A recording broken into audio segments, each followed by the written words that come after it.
Hello, you guys. I literally just recorded this video, but of course, it's just my luck that it ended up not recording. But that's okay. We're not going to let that kill us or crush us. We're just going to continue and start again. So this video alone won't necessarily just be a review of Materialists, but I should start off by saying if you haven't seen the movie, go and watch the movie, then come back. But first and foremost, subscribe so that you remember to come back and hit that notification bell as well. I honestly just wanted to thank you guys who have come back, who have left comments, who have been, supporting me so far in this YouTube journey as I continue to find my niche. I know I've never talked about films before, but I am a lover of film, more specifically, come on, enunciate. I am a lover of love and films that talk about love. Now, for me personally, I guess I would argue that every film is in conversation with love, even if characters aren't, even if we're not following along a character who is falling in love or out of love, or the word does or does not come up. I just think it's always in the air. But point aside, when I know a movie specifically is detailing love, whether it's in the modern sense of the word or in previous eras, I am all about it.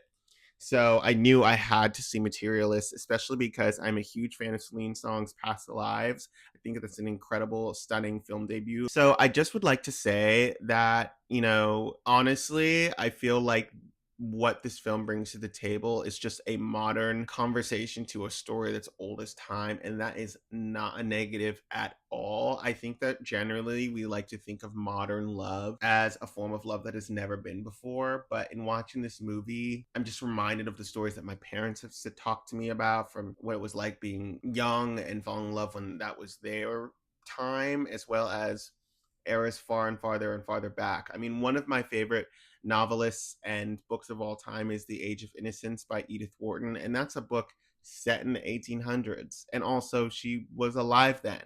So, to just understand that if I can feel as if that book is the most relatable, like I've never read a book that has felt more current, then there's no reason that a movie that is set in the times of right now can't also feel old as time. I honestly think that that's an incredible feat. And I would argue that this movie does that. So, that just leads me to say that this movie is a hard watch, but it's not a hard watch because it's a bad film. It's a hard watch because, at least for me, it throws a lot of what I'm uncomfortable with right up to the surface and throws it in my face.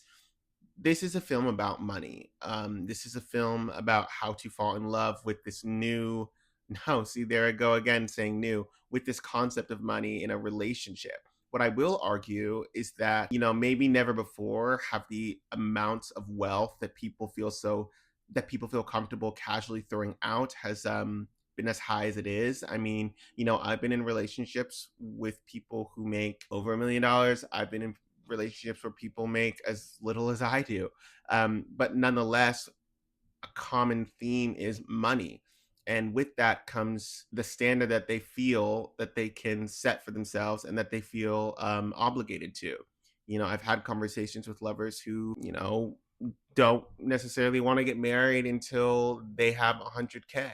Or they make over 100K, or where our joint bank account could be over 100, 200K, and that's their god-given right. It may not be my life, but it is. Well, and that's the thing too. It's like I don't even want to count myself out for that. Like, I would like, obviously, I don't know anyone who wouldn't like to make over 100K, but it's a real pressure, and that pressure is very alive in this film, and I found that to be really exciting and scary. Which then sort of just goes into, like, how would I describe this movie? Honestly, it's a rom-com for the pragmatics of the world, or the pragmatists, not really sure, but of the world.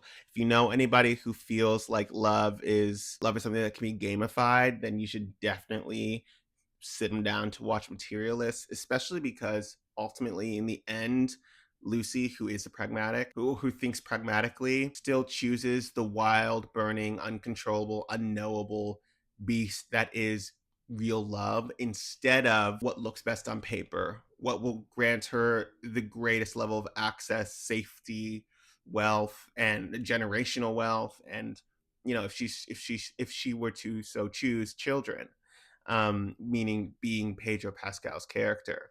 Which I'm just going to jump a little bit farther down into my notes and say that I thought Pedro Pascal was an incredible character study. I think this character was Harry of modern masculinity, of course, on a scale of great wealth, but later, and I think this is like a great example of like Chekhov's gun, right?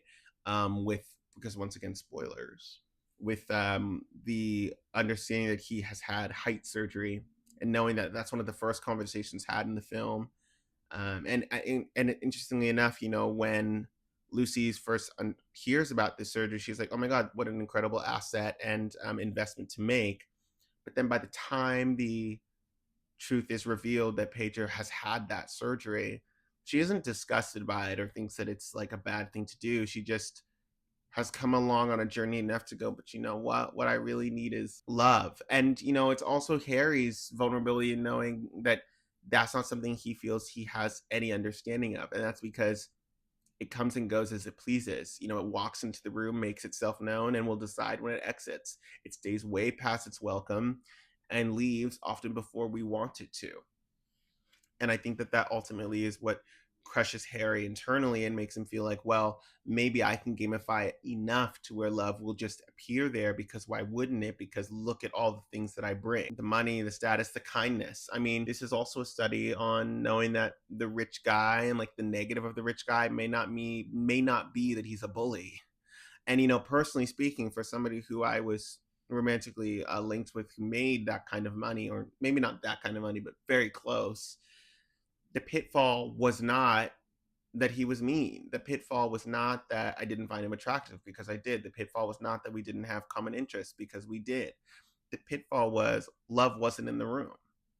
Like I think I was just saying, there were a lot of online conversations around this film, and if characters should choose the person who makes the most, who could give people the most access, and that's a completely valid form of way of living, but ultimately that's not what Lucy chooses, and that's not what I chose. I chose the gamble. But that's what's so interesting. Every choice is a gamble. Every decision you make is a gamble. Regrets will be had.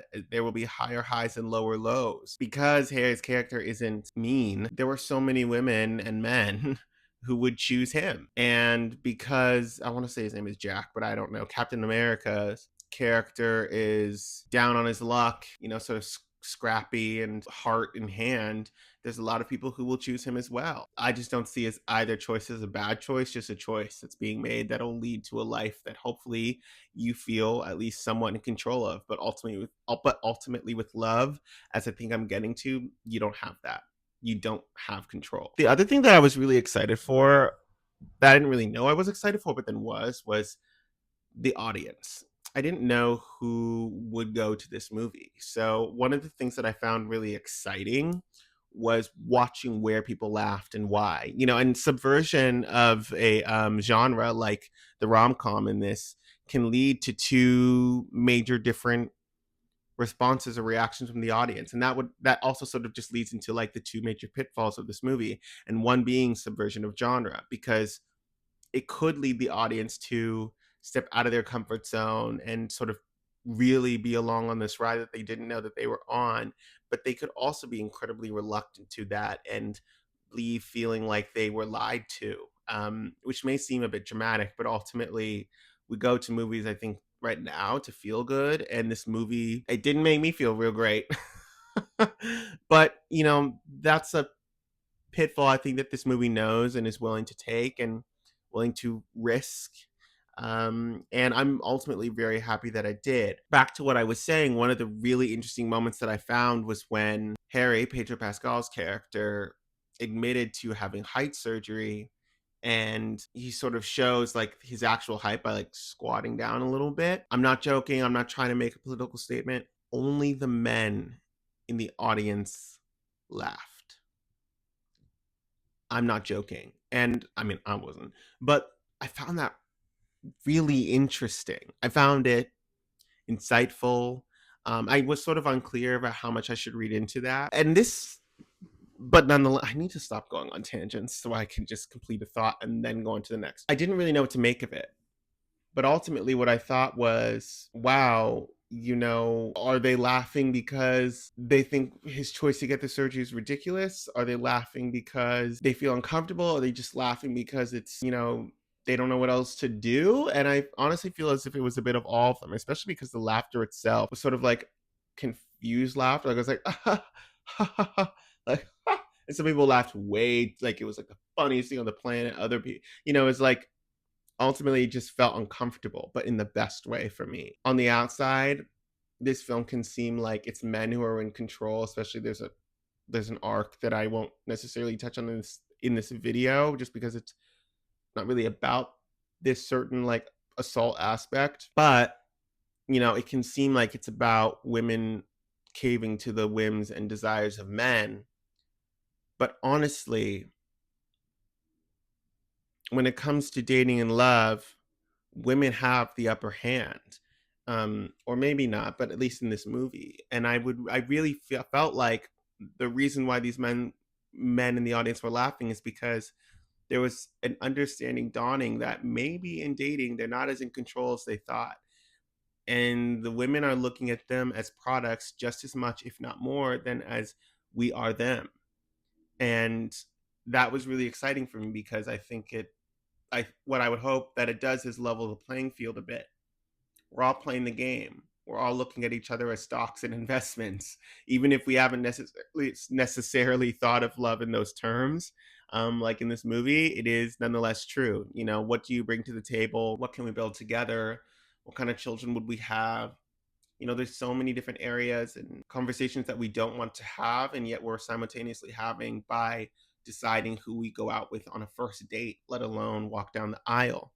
And I just thought that that was really exciting and interesting. The other pitfall of this movie, but once again, that's really up to you to decide if it's a pitfall as a negative or as a positive. I didn't get a clear sense of timeline between the romance between either of Lucy's love interests. Let me just look up Captain America's actor's name in Materialists, because I don't like them calling him Captain America. John. So Lucy is, dating John and Harry.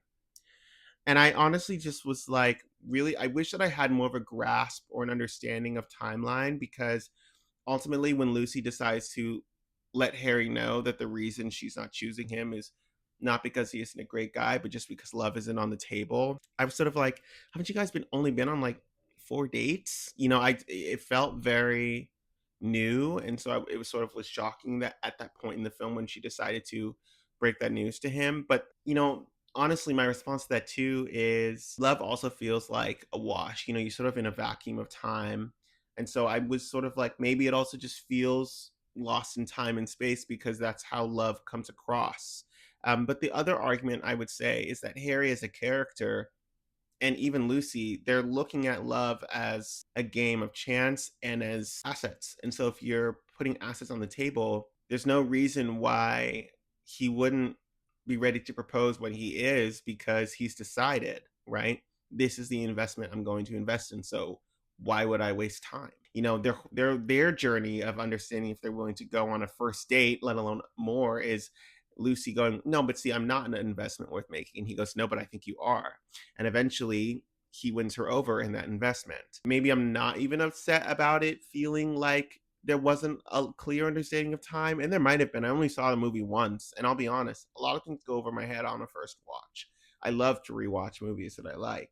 But nonetheless, it might have felt more impactful for me at the time of being in my seat if I had a clearer sense of time in that regard. But time is fickle. Time also isn't something we can control. And so, I'm not necessarily mad at that.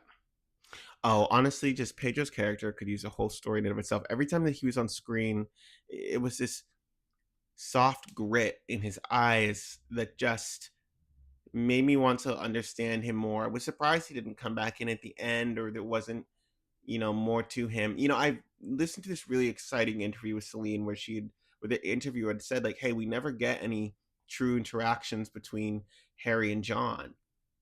And, I sort of was expecting her to be like, that's because he's irrelevant to him, because he knows how much power he has, which isn't wrong. But what I truly think is he just didn't view him as a threat, because why would he? Because of his finances, because of the world that he comes from. And because of the choice and the investment that he's at that point, even at the first interaction, is making or is in the process of making, he would also only view Lucy as seeing another man as attractive if he were of his own caliber. But John is a waiter. So there's no reason to feel threatened. He might be like, oh, this guy's kind of weird, but it's sort of the coldest and most accurate form of a depiction of wealth and wealth inequality that I've seen in a long time, and it's very understated. But yeah, I really want to say that those are my thoughts. Like I said, I did have to re-record this, so I could be missing something. But please like and subscribe. I really hope you enjoyed this. I love talking about love, so maybe this will be something that I do a bit more. I'm, like I said, still figuring out niche, but I hope you guys liked this video. I hope you guys liked this movie, or if not, I hope that it gets you thinking, because that's honestly my caliber of what's a good film. Or maybe there are some technical stuff, but for the most part, it's just how much did I think about it and why. Um, and this movie definitely made me think and feel. Okay, all right. Good night, you guys, or I don't know what time it is, but bye bye.